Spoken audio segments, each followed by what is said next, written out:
आज हम बात करेंगे क्लास 8 इंग्लिश ग्रामर का चैप्टर जिसका नेम है टेंस। तो इसमें हम पढ़ने वाले हैं फ्यूचर इंडेफिनिट। तो फ्यूचर इंडेफिनिट टेंस की हिंदी के अंदर पहचान क्या होती है।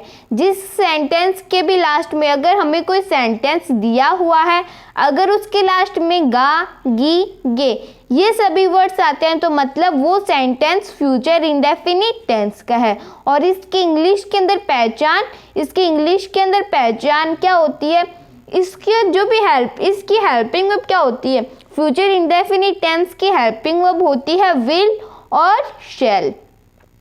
तो विल किसके साथ में लगता है, जैसे आई और वी को छोड़ के जितने भी वर्ड्स बच जाते हैं उनके साथ में विल लगता है, और आई और वी के साथ में शैल लगता है हमेशा।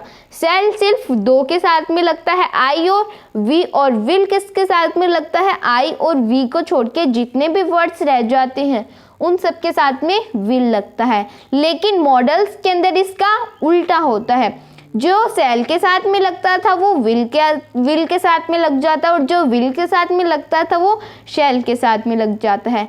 आई और वी तो लग जाता है विल के साथ में, और बाकी के जितने भी वर्ड्स रह गए वो सब शैल के अंदर लग जाते हैं।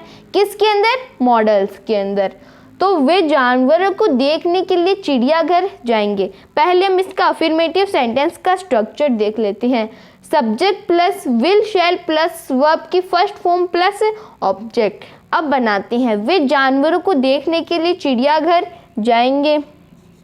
दे, सब्जेक्ट क्या है हमारा, दे के साथ में क्या आएगा, विल। आई और वी के साथ में सिर्फ शैल आता है, बाकी के बच गए उनके साथ में विल आता है। दे विल, कहाँ पे जाएंगे, काम क्या हो रहा है, जानने का। गो टू जू, ऑब्जेक्ट क्या है, जू। क्यों जाएंगे वो, टू सी एनिमल्स,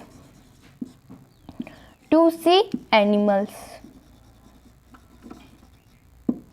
वे जानवरों को देखने के लिए चिड़ियाघर जाएंगे। इसका क्या बना, दे विल गो टू जू टू सी एनिमल्स।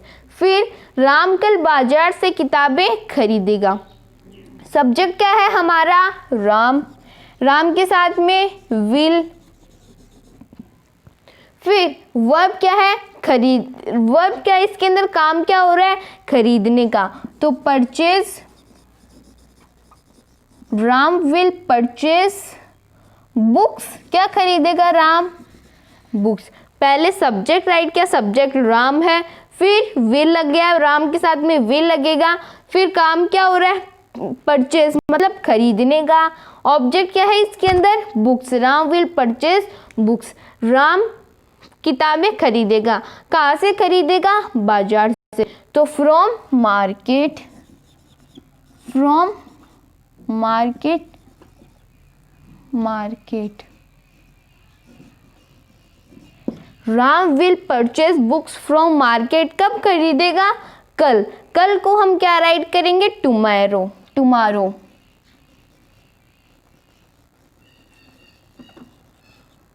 तो ये हमारे दोनों सेंटेंसेस बन गए।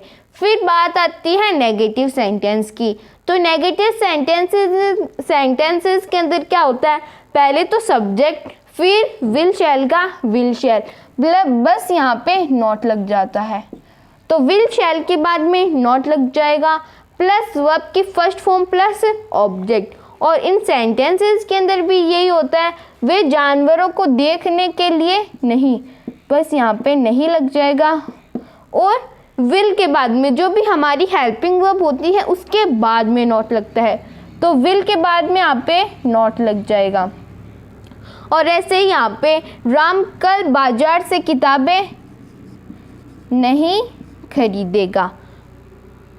वे जानवरों को देखने के लिए चिड़ियाघर, तो यहाँ पे नहीं आएगा, नहीं यहाँ पे आएगा। वे जानवरों को देखने के लिए नहीं चिड़ियाघर जाएंगे, ये नहीं बनेगा। इसका सेंटेंस ये बनेगा, वे जानवरों को देखने के लिए चिड़ियाघर नहीं।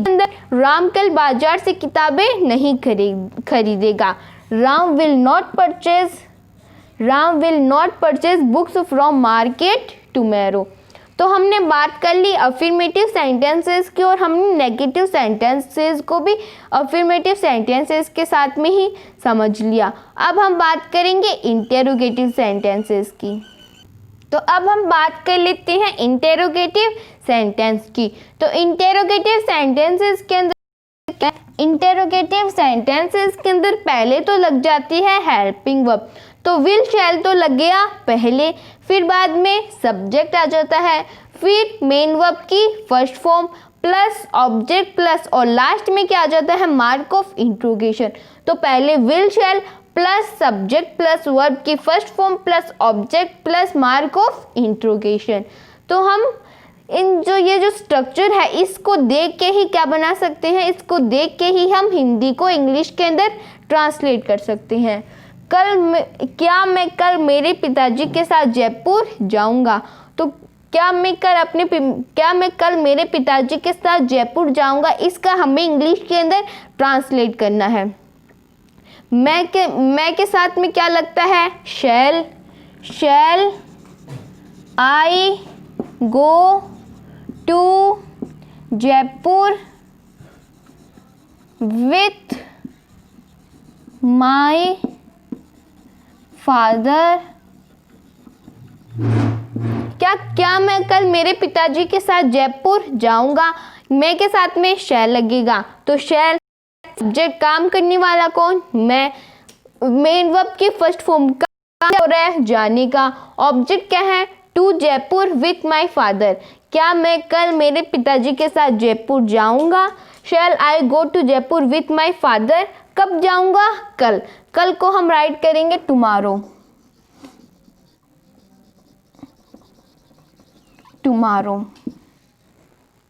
फिर क्या वे अगले सप्ताह यहाँ आएंगे, क्या को हम क्या राइट करेंगे वे है, तो विल दे कम हियर। क्या वे यहाँ आएंगे कब, अगले सप्ताह, नेक्स्ट वीक। पहले क्या आएगा सब्जेक्ट, पहले विल शैल आएगा, तो पहले हमने विल राइट कर दिया। सब्जेक्ट क्या है दे के साथ में विल लगता है। विल दे कम हियर, क्या वे यहाँ आएंगे कब, ऑन नेक्स्ट वीक या फिर next week. Will they come here on next week और लास्ट में मार्क ऑफ इंट्रोगेशन। फिर हमने इंटेरोगेटिव सेंटेंसेस को भी समझ लिया। फिर बात आती है डबल इंट्रोगेटिव सेंटेंस की। तो डबल इंट्रोगेटिव सेंटेंसेस के अंदर विल शैल से पहले क्या लग जाती है WH फैमिली। WH फैमिली कौन कौन सी होती है, why, what, how, when, where, ये सभी WH फैमिली के अंदर आते हैं। तो WH फैमिली हमने इंटेरोगेटिव और डबल इंट्रोगेटिव सेंटेंसेस के अंदर फ़र्क क्या है। तो इंटेरोगेटिव सेंटेंसेस के अंदर हम जो आंसर पूछते हैं, ये देखो ये जो क्वेश्चन पूछा है वो क्या जो है इसके अंदर आंसर नहीं पूछते इंटेरोगेटिव के अंदर, उसके अंदर क्वेश्चन पूछते हैं। तो जो क्या है वो पहले आता है, लेकिन डबल इंट्रोगेटिव सेंटेंसेस के अंदर जो भी क्वेश्चन पूछा जा रहा है वो सेंटेंसेस के बीच में आता है। तो क्या मैं कल मेरे पिताजी के साथ जयपुर जाऊंगा, इसके अंदर हम आंसर किसके अंदर देंगे, या तो यस में हाँ जाओगे या फिर नो में नहीं जाओगे। क्या वे अगले सप्ताह यहाँ आएंगे, तो या तो हाँ वो आएंगे या फिर नहीं वो नहीं आएंगे। तो ये तो होता है इंटेरोगेटिव के अंदर। और डबल इंट्रोगेटिव के अंदर जो भी क्वेश्चन पूछा जा रहा है उसके अंदर एक तो जो भी क्वेश्चन पूछने वाला वर्ड है वो सेंटेंस के बीच में आएगा और हम आंसर को यस या फिर नो के अंदर नहीं दे सकते। जैसे तुम कल जयपुर क्यों जाओगे, तुम कल जयपुर क्यों जाओगे, यस या फिर नो, तो इसका आंसर हम दे नहीं सकते। तो उसके अंदर हम पहले तो WH फैमिली लगाएंगे, बाकी पूरा का पूरा स्ट्रक्चर इंटेरोगेटिव सेंटेंसेस के जैसा।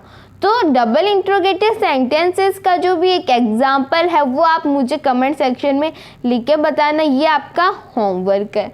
तो हमने बात कर ली फ्यूचर इंडेफिनिट टेंस की। इसके नेक्स्ट वीडियो में हम फ्यूचर कंटिन्यूस टेंस की बात करेंगे। If anybody have any type of doubt, any type of query, then the comment section is waiting for you. Thank you so much.